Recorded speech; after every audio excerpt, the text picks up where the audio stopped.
Hello there and welcome to the Bearded Peacock. It's my channel where we talk all things Leeds United. I'm of course George. Welcome along to the channel everybody. For any new subscribers, I know there's been quite a few of you over the last few days, week or so. Welcome along, thanks for your support and I hope you continue to like the content that I'm putting out there. And any existing subscribers, how is everybody going? Any Newcastle fans watching this one? How you feeling about this game? Remember to comment in that section below. Just let me know your thoughts on the match. But yeah, we're here previewing the Newcastle United game, which is happening 3 o'clock on Saturday afternoon at Elland Road. Leeds United back at Elland Road after a couple of away games with West Ham.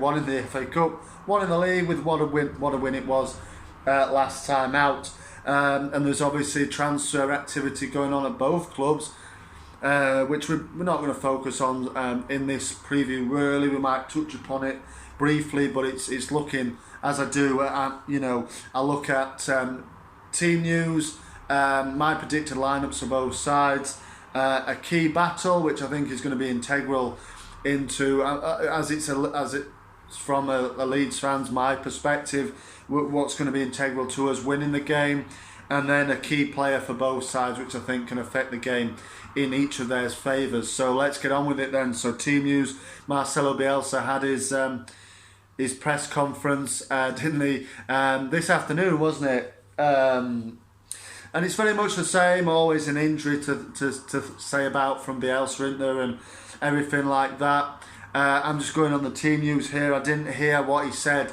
about transfers or anything like that, but check out my Rumours Round Leeds video that I did a few days ago, which obviously came out. We're in for Brendan Aronson, the American man, the American 21-year-old. But check out that video for updates on that. But like I said, this is solely really about the Newcastle game on Saturday. So yeah. There was injuries to speak of. Obviously, he said Bamford has picked up a new injury. He'd recovered from the one that he'd been recovering from, but he's picked up another one. So it's how many times is Bamford going to get an injury in this season? Will we see him again this season? That's a genuine question because, we haven't seen him since really September. He came back, scored a goal, got himself injured again.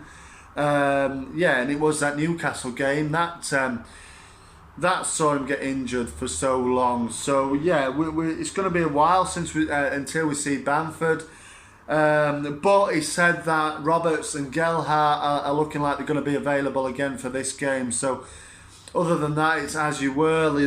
Diego Llorente's back in after suspension, so I imagine he'll go straight back into the starting 11. But as for Roberts and Gelhardt, I imagine they'll probably take the places on the bench. I can't really see, I'll go into my predicted lineup here. I can't really see there being that much of a change. I think Meslier will go in goal, of course.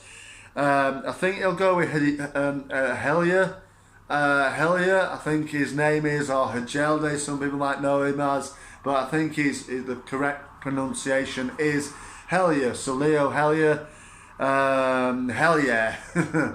He'll go in left back, I think, as he did so well against West Ham. There's no need to really change it for Bielsa from the result of the weekend. I thought we played obviously pretty well at West Ham, so no need to change it really. Just those injuries to cover for. Obviously Firpo and Forshaw out injured there. The other injuries to speak of, obviously hamstring issues. They came off at West Ham, so they won't feature.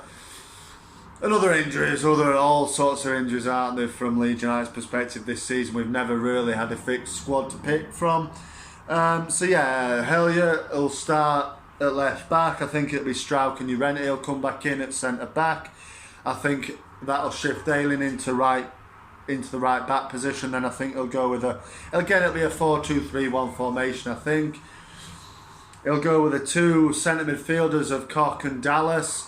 I think then it'll be Harrison, Click, Rafinha, and then Dan James up front. Again, there's no real need, like I said, for Bielsa to change the situation, change the formation or anything. Really, there's those Forshaw and Firpo injuries to factor in, but other than that, I think he'll pretty much go like for like. There'll be like he did at West Ham. I think there'll be Lewis Bate again on the bench, and yeah, we'll wait and see. Like I said, Roberts, Gelhardt take the place on the bench, Rodrigo on the bench as well, I would expect. So yeah, it's going to be depleted again, but fairly strong looking side. Yeah, and we can hurt Newcastle. We know this. Newcastle are on a bad situation. Leeds, buoyant, and the crowd are going to be up for it, aren't they? If you're going on Saturday, get up for it. I'm sure they will. You won't need me saying that, but yeah, just get on, get up for it. Leeds are, going to be buoyant after those couple of wins, win on the bounces. First time we've won 2 in a row this season. So can we have a third? I think we can. We need to start quickly. The crowd will be up. It'll be packed. Newcastle, they have to get something from this game. They have to win this game for me. Otherwise, it's ticking on now to relegation time for them. They can't really get many people in. They're looking like they're struggling to get people in. They're paying, over the odds for players like Chris Wood just to get him through the door. And yeah, it's a difficult time for Newcastle. Newcastle fans, let me know what your thoughts are. Can you buy your way out of this? It's looking like you're really struggling with 11 days to go, the transfer window. You're really struggling to get people in. Trippier and Wood, for me, Wood you paid over the odds for. Hasn't really done much this season, but he can obviously score goals at this level. Trippier I thought was a smart signing as well, but look, I think that we'll start with their predicted lineup. I think they'll go with Dubravka in goal. I think Jamal Lewis will come into left back. I know he's been struggling with an injury, but I think maybe Eddie Howe will see fit to throw him in from the start. Lascelles and Shah, I think, will occupy the centre-back positions with Trippier on the right side, of course. Then I think it'll be a 4-3-3 formation from Newcastle. Middle three will be Longstaff, John Joe Shelvey and Joe Linton. Joe Linton is an impressive player for me, really done well in that centre midfield role this season, but primarily he's a striker, isn't he? That's what you bought him for, to score goals. He hasn't really done that, and he's been deployed more a bit further back the pitch, but he's done a decent job of it, and fair play to him.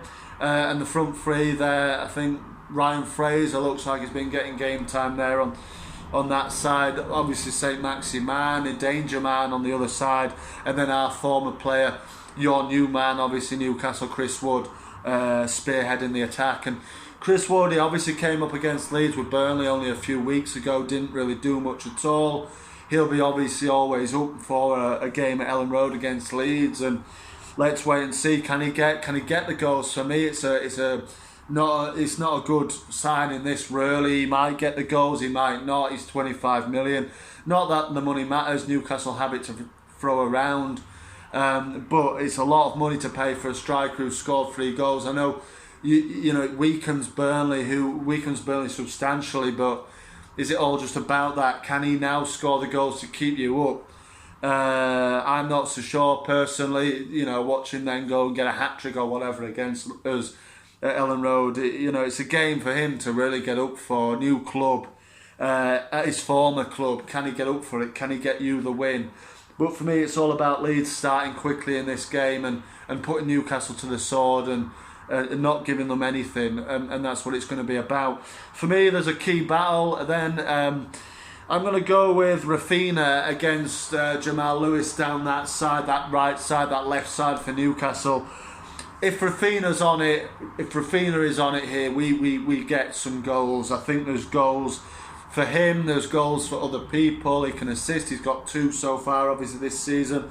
Another one on Sunday to add to his other one, for Jack Harrison. That is assist for his hat-trick goal. But yeah, Rafinha, he brings people into play. He can do it himself if he wants to. He can assist goals, he can score goals. And for me, going up against, if he does play Jamal Lewis coming back from injury, he's going to have a torrid time, I think. But yeah, that for me is a key battle. That's where it's won and lost. Obviously, there's other players that come into the mindset as well. There's St. Maximan, who can cause us issues down that left side, down Luke Ayling potentially will have his hands full with St Maximin, but I'm looking at it as a perspective of where are we going to win this game, where's a key battle for our perspective, how are we going to win this game? It's going to come down that right side, and Raphinha up against Jamal Lewis. It'll be interesting to see how Lewis occupies himself against Raphinha. Let's wait and see, but personally for me that's Raphinha's obviously key to how we're going to win this game. But then a key man for both teams, obviously it would be easy for me to pick out Raphinha again. I did at the West Ham game. I don't want it to be like, oh, Raphinha, because there are other players in our team, obviously. And, each time I might mix it up and pick another key player in this game for us. And for me, I'm going to pick out Jack Harrison in this game, obviously coming off the back of a hat-trick, a confidence-boosting hat-trick, a confidence-boosting good performance. Before that, the Burnley game, got a goal. He's looking more like his player like we know he can be, Jack.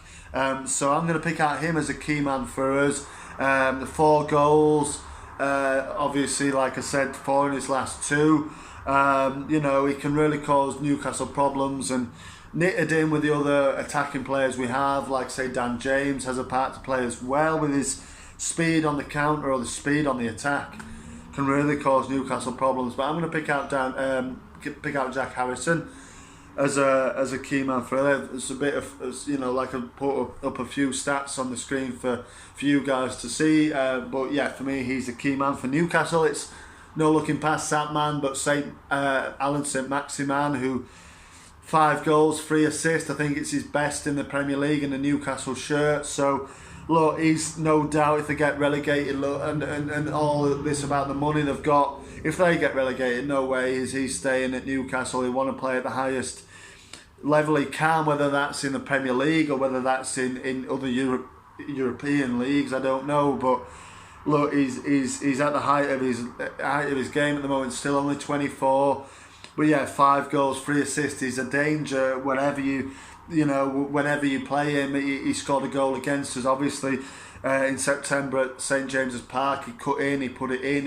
He's always dangerous, and he, for me, is definitely the key player. Again, some stats up for you on the screen has been there, but he's dangerous. We all know it. He's a key player. But then we look at when we played them back end of 2020 at Elland Road. It was a massive win for Leeds, a 5-2 win. It was a big win. They went in front, Bamford equalised, and from there we just took them apart. And it was an easy win in the end at Elland Road, an empty Elland Road at the end of just before Christmas 2020, wasn't it?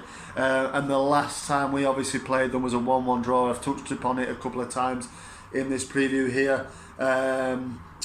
We scored early, didn't we? Raphinha scored that cross come shot sort of thing, sneaked in to the bottom corner there, and then, like I said, Alan St Maximin equalised. It ended a 1-1 draw. But for me, on that day, Newcastle were very dangerous. They always look good on the counter attack. They look a bit more about them than say Norwich or Watford or Burnley. They've got a bit more about them. But for me, I think they're going to have to start getting points on the board. Like I say, this is a must-win for Newcastle. It's pressure off us for me with that win over West Ham. If we lose, it's not going to be good, but it's not going to be disastrous. If we win, we go well clear. For me, if we win, we're safe. Well and truly safe, I think, if we win this one. A draw's neither here nor there, but a draw keeps them obviously way below us in 9 points. 9 points they are, aren't they? Or 10 points is it behind us so far at the moment? No, 10 points, isn't it? Yeah. So yeah, look, a draw would just keep that gap, but we need to go for their throats. We need to win this game and make sure that they don't make up any ground on us. Let me know what your thoughts are. There's your preview from me. A score prediction from you guys. I don't do them anymore but you very welcome to leave your score predictions in the comments there. Are you going on Saturday again? Any Newcastle fans, how much are you looking forward to the trip down to Leeds? Leeds fans, can we just put the nail in the coffin now of Newcastle and the upward trajectory into our season and start looking upwards other than downwards? But let me know. That's it from me today. Thank you very much for watching. Any new subscribers, like I said, thank you for hitting that subscription button. Remember to share it and everything, but remember to keep watching if you like my content. But thank you very much for watching. Marching on together. I'll see you on the next one.